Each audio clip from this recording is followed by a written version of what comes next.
Hey, how you doing guys? ZDEyE here. So today I wanted to share my thoughts on the Xbox's showcase that wrapped up yesterday. Now, I purposely waited a day just so I could summarize my thoughts a little bit, marinate a little bit, genuinely give you my proper impressions. Now, I want to say that after the showcase, I'll be upfront and honest, I was genuinely blown away. I was genuinely like, oh man, this is perhaps one of the best, if not the best showcase of 2023 and also 2022. Now, until I started literally kind of marinating over, like I mentioned, and thinking about it deeply.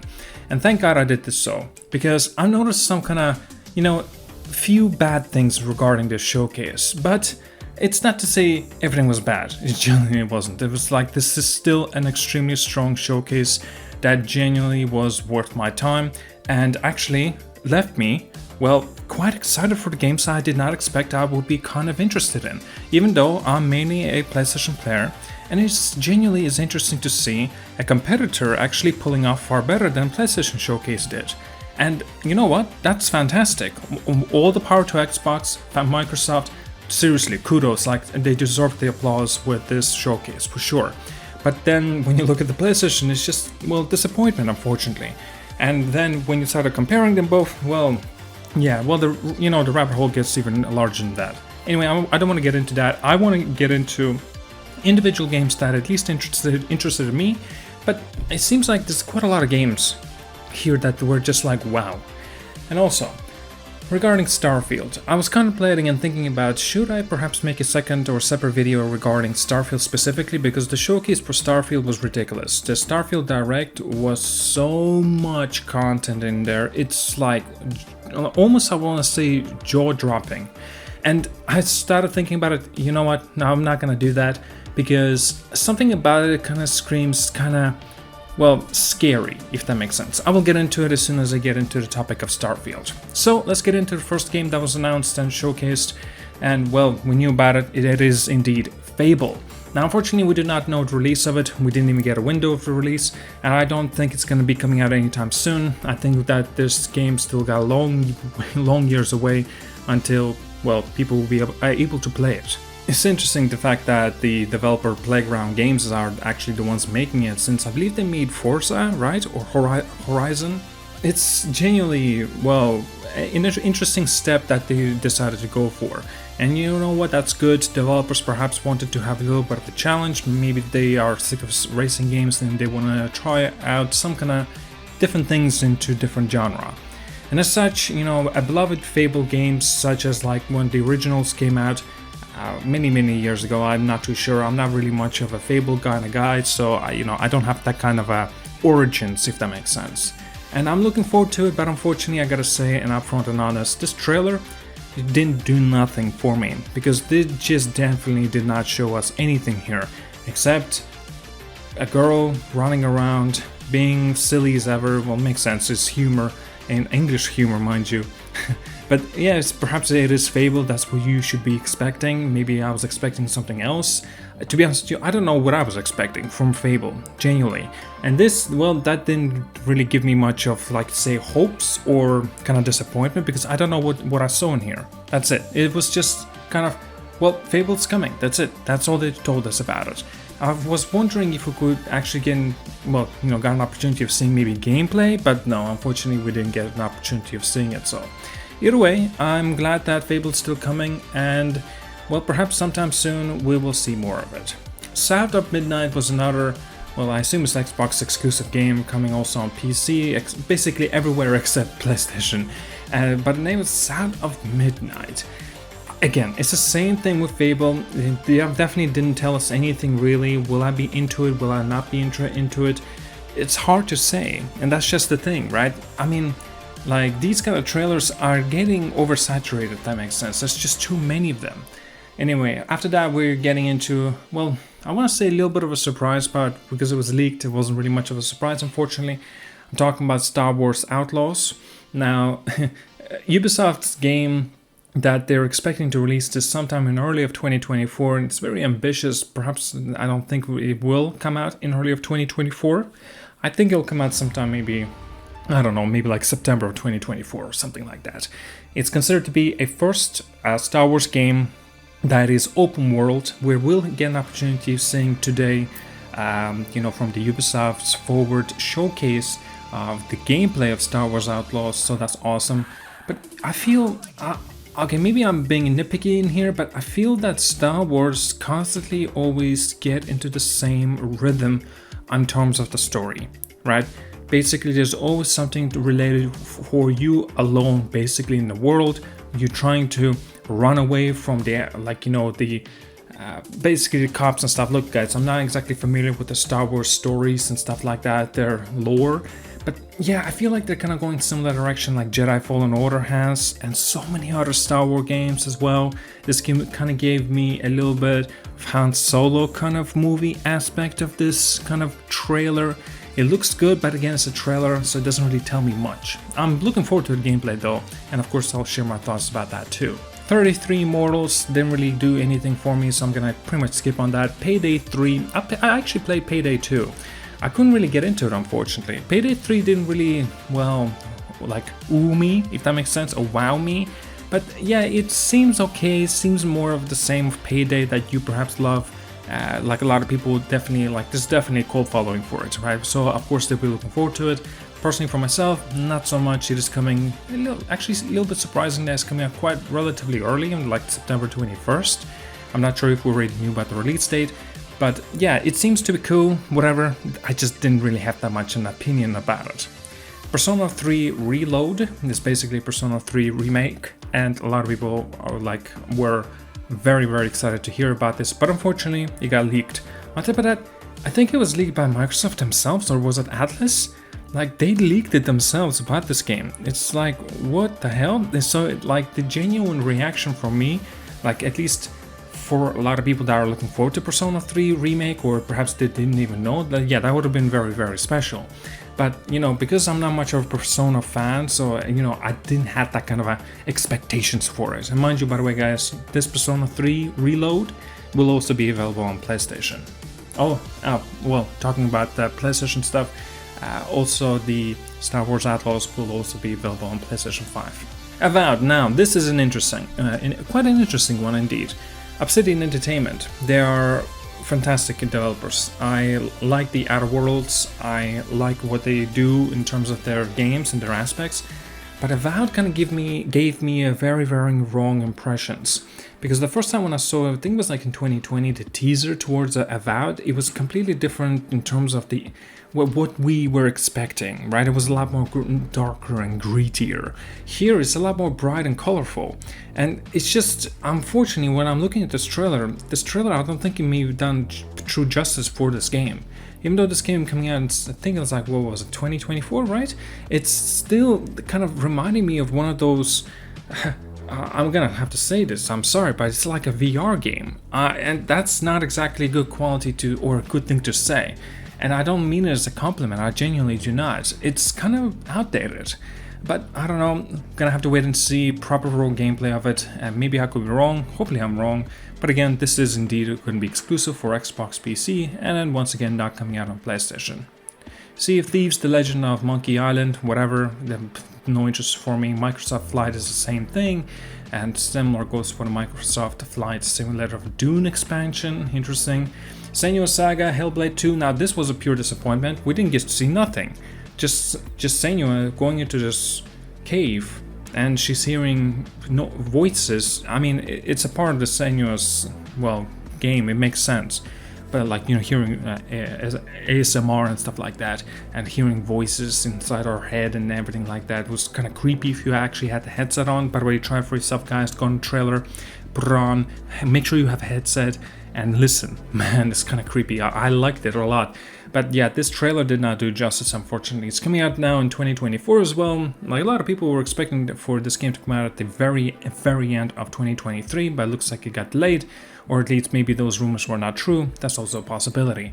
This game, unfortunately, didn't do much for me. Well, not at the moment, it didn't anyway. Like a Dragon Infinite Wealth, not so much for me. Just, I'm not really into it. This was a little bit of a surprise coming from Capcom, I believe. Yeah, Capcom. I'm not too sure how to pronounce this. Kunitsugami Path of the Goddess. This looked very intriguing. And I think that's all I'm gonna mention. It looked very colorful, bright, intriguing, interesting. Forza Motorsport, whatever, it's the same thing. Forza, what you expect. Overwatch 2 Invasion, you know that kind of feeling. It's just I don't care. Similar thing for me is like Persona 5 Tactica, not so much for me, unfortunately. And then we somehow, for some odd reason, got Starfield trailer. Interesting, okay, it looked good, but that's all I could say. But then obviously we will get into the Starfield Direct. That was like, holy shit. Okay, now this genuinely intrigued me. Jusant, I believe that is how you say it. It's coming out of fall of 2023. It's basically like a climbing game or something like that. It was very innovative, very beautiful, interesting. I'm quite intrigued about this game. Still Wakes the Deep. Now this was actually quite a surprise. I thought this was quite a polished looking game coming in the early of 2024, and it seems to be like a haunting kind of experience. Maybe you're trying to run away from weird entities. Very intriguing for sure. I don't really have much else to say about it. Dungeons of the Hinterberg, whatever, not so much for me, it wasn't really an interest. Cyberpunk 2077, the Phantom Liberty expansion. Now this looks very, very good. I already actually pre-ordered it. It costs €30, $30 if you want to get it for yourself, guys. Coming out at the September 26th on PlayStation 5 as well, Xbox Series X and S and PC. This is going to be an exciting ride for sure. I'm looking forward to getting back into swings of Cyberpunk once again. City Skylines 2, not so much for me. It's not really for me. Metaphor, I don't know. I did hear something about that some kind of creative talent that have made Persona 3 and 4 and also Persona 5. They're working on this new role-playing Japanese game, The Metaphor. It's interesting. Like, if you're a big fan of Persona games, I'm sure you're gonna love this. Personally, for myself, like I mentioned, I'm not much of a fan of Persona, so this didn't really intrigue me. Towerborn, not so much, was not really for me. Now, this game was an interesting one. Clockwork Revolution. This actually kind of reminded me of Bioshock, like Infinite, and that's why I'm intrigued. I believe this is also, unfortunately, will be only on Xbox, and that's genuinely kind of sucks. It's coming from Inxile, I believe that's how you pronounce their entertainment, the studio, and it's going to be an interesting twist, and I'm curious to see more. I'm curious to see the gameplay. Now they finally unveiled something in terms of the hardware.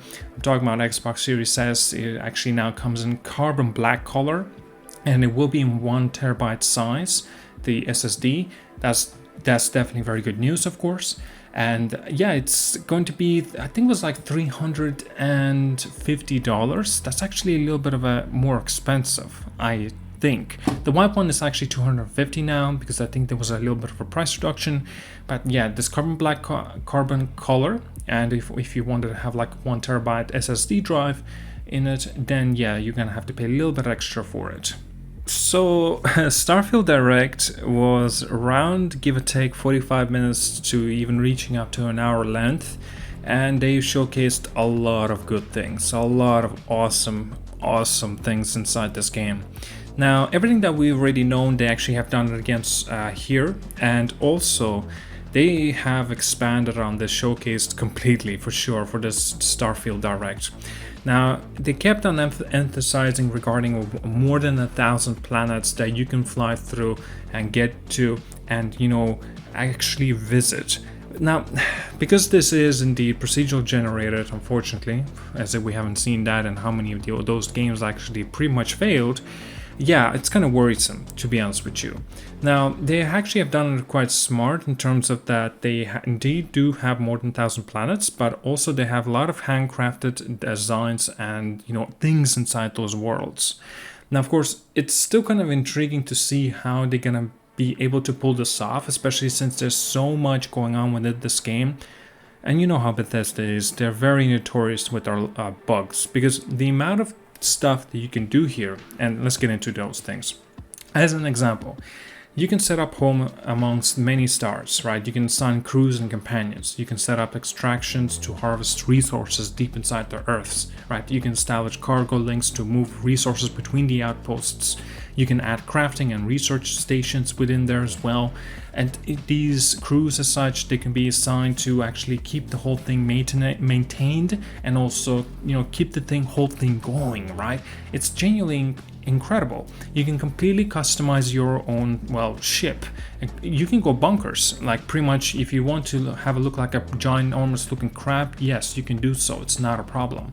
Like you can have different, like I'm not too sure, insects looking things or maybe animals even. Space combat is like a lot more like intriguing than I initially thought. It's not as simple as simply like, using an analog stick and holding one specific button to shoot. It's not. There's a lot more towards this, right? It's basically a little bit like a dance between the piloting skills and power allocations, and these power allocations that you can be concentrating towards your engine to make your ship go fly faster, or allocated towards defense, so it would be a lot more, obviously defense, right? And then firepower to shoot faster and stuff like that is so intriguing. It's awesome. Creating your very own explorer, building a team, finding your way through the galaxy, and there's so much more towards this. Character customization, well, of course, that's actually expected to be seen here, but it's nicely done as well to, make your own character, maybe if you want to look like you, or you could look like a complete abomination. I assume so anyway. Combat in Starfield seems like actually has been improved upon, or I don't think it actually was improved. And instead, I think it was actually, this gameplay was actually played by a real player that knows what the hell they're doing, how to shoot, how to aim, how to use the camera, right? It was much, much faster in tone of the combat, and so many varieties of weapons that you have within here. It's incredible. You can play through a first person or third person, use many weapons you want with shotguns, explosives, death machine gun as an example, those sort of landmines as well included. And it just keeps on going, and it's ridiculous amount of stuff. And that's why I'm saying, man, this will be quite dangerous for Bethesda, because how much amount of bugs are there within here that you will definitely experience. Bethesda, like I said, Bethesda are notorious for having a lot of bugs, and it's just that, it's a part of their DNA. It's because of their creative engine issues. Now, even though they have said time and time again it's a creative engine 2.0, blah blah blah, whatever, it's the same engine, even though it was improved, bugs are still going to be present here. And in terms of that, the scope of the game got so large, and so much have been going on here. It simply is enormous, and of course there's going to be many bugs that are going to be present here that QA teams were not able to notice on time at least. And on top of that, I'm thank God I waited for this, because we got a confirmation that this game is 30 FPS locked on consoles, on Xbox Series X and S. So that's a negative for sure. Also, not a negative part, you cannot use your own ship to travel around on planet's surface if you want to get from point A or to point B. Even though you can sort of fast travel, even though you walk away. I've kind of noticed another thing. There's no vehicles? What's up with that? When you land and with your ship on Earth or planet or whatever, I would want to have my own vehicle that I could drive to my location instead of walking, because this barren land, there's barren planets that you'll have to explore. I don't want to walk all my path, all my way there or something like that. We already had this kind of experience with Fallout 4, Fallout in all those games, and including, Elder Scrolls. But now you have options, so why would that be not an option? It's kind of interesting. Procedural generated planets. That's kind of scary thought as well, because I don't think any developer managed to properly execute procedural generated kind of planets and anything really. And I think this actually might bite them, if that makes sense, right? Todd Howard also mentioned that the big exploration was Red Dead Redemption 2 with the Starfield, with the amount of things that you can do within this game. And you know what? If they pull this off, this genuinely will be a game of the year of 2023, even surpassing Zelda Tears of the Kingdom. And if it's so, that's genuinely will be an incredible feat. But with the recent issues that Bethesda has been going through, especially with their other titles, it's more of questions. Will they be able to pull this off? To talk about my verdict of the whole showcase, yes, I'm going to be including the Starfield Direct. I think this was an incredible showcase. I will have to give like maybe a 9 out of 10 for sure. I had lower expectations. Lower, not too low, but lower. But yeah, I came out quite excited for a lot of these games, and to the point I'm just considering now to pick up an Xbox just so I could experience some of these games. But again, I know for a fact I should wait, because some of the games in here don't seem to be of the quality, and especially because they're all pretty much going to be coming on Game Pass. Game Pass is an issue for games on Xbox.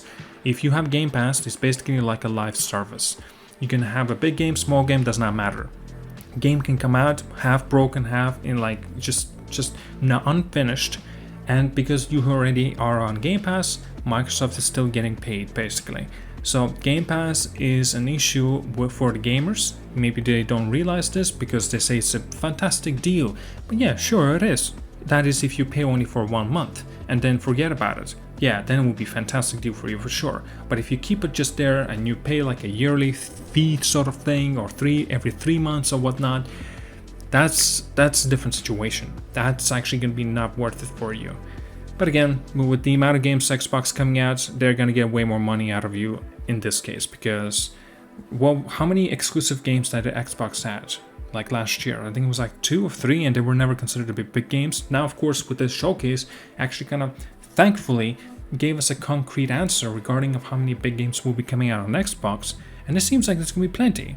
But again, the issue is, will they be able to deliver quality? Because like we thought that Redfall would be fantastic, but look how that turned out to be. Like we lost complete trust in Xbox, but thankfully they regained it with the showcase. But everything could just simply be for nothing. That is if they cannot promise in terms of having quality games on the release. Alright, well, that was a long video. Do let me know what you think about the whole showcase. Guys, I'm gonna have another video coming out tomorrow about the Ubisoft Forward showcase as well. I want to sleep on it, marinate a little bit, give my, proper thoughts, my impressions and everything like that. It's gonna be exciting. Oh man, what a time to be a gamer. Right, like and subscribe. See you guys all. Have a wonderful day.